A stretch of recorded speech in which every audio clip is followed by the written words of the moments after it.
সেলিম ভাই, হ্যাঁ বল। আপনার কাছেই যাচ্ছিলাম ভাই। কেন, কি কাজ? করছি কি ভাই, ওই যে রানার সাথে কি দেখা হয় আপনার? রানার সাথে তো দেখা হয়। হ্যাঁ, প্রতিদিনই তো দেখি আপনি আর রানা বসে থাকেন। রানা আমার কাছে 1,000 টাকা পাবে ভাই, ওর সাথে তো আমার দেখাই হচ্ছে না। এই টাকাটা একটু অবশ্যই ওরে দিয়ে দিন, ঠিক আছে? রানারে দিতে হবে? হ্যাঁ হ্যাঁ, আমার সাথে তো দেখা হয়, দিয়ে দেবো না? দিয়ে দিন তালি ভাই। আচ্ছা ঠিক আছে ভাই, দেবানে। কাঁঠাল চাইলাম মাত্র, তা তো দিলি নে। ভাই কাঁঠাল এখনো পাকেনি। তা দিছে না পাকলি? আচ্ছা পাকুক তারপরে দিবানে।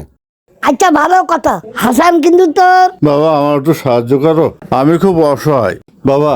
আজ 2 দিন ধরে খাইনি বাবা, আমার দুটো সাহায্য করবা? আরে সেলিম, চাচার দেখলি আমার খুব মায়া লাগতেছে। আমার কাছে যদি টাকা থাকতো আমি চাচার দিতাম। আরে দাঁড়া, আছে তো। এই নে, নে ধর। আরে সেলিমের মন যে এত বড়, আগে তো কোনোদিন বুঝিনি। পুরো এক কান 1,000 টাকার নোট দিয়ে দিলে ফকিরির ভিক্ষে দেওয়ার জন্য। ওরে সেলিম, তোর প্রতি আজকে আমার ভালোবাসা আরো বেড়ে গেল। চাচা এই নেন, এই টাকাটা নেন, ভালো করে বাজার ঘাট করে বাড়ি যান। বাবা তুমি 1,000 টাকা দিলি আমার? ওর টাকা ও দিলে, তো সমস্যা কি? বাবা আল্লাহ তোমার বাসায় রাখো বাপ। ঠিক আছে চাচা, ঠিক আছে, কোনো সমস্যা নেই। তোর ছেলেপিলিগুলো ভালো থাকুক বাপ। বাপ তুমি বেঁচে থাকো বাপ।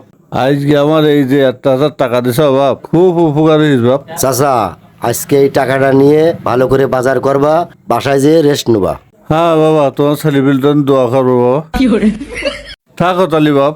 দোয়া ওদের একটু বেশি করো, টাকাটা কিন্তু ওর। তাহলে আসি বাপ। আচ্ছা চাচা যাও তালি। এই সেলিম, তুই হাসানের কথা কি জন্য বলছিলি? ও যা করছিলাম, ওই 1,000 টাকা দিলি না? হুম, ওই 1,000 টাকা হাসান কিন্তু দিল।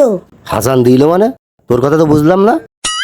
ওরে, তুই হাসানের কাছে 1,000 টাকা পাবি না? হাসান ওই টাকাটা আমার কাছে দিল তোর দিয়ার জন্য।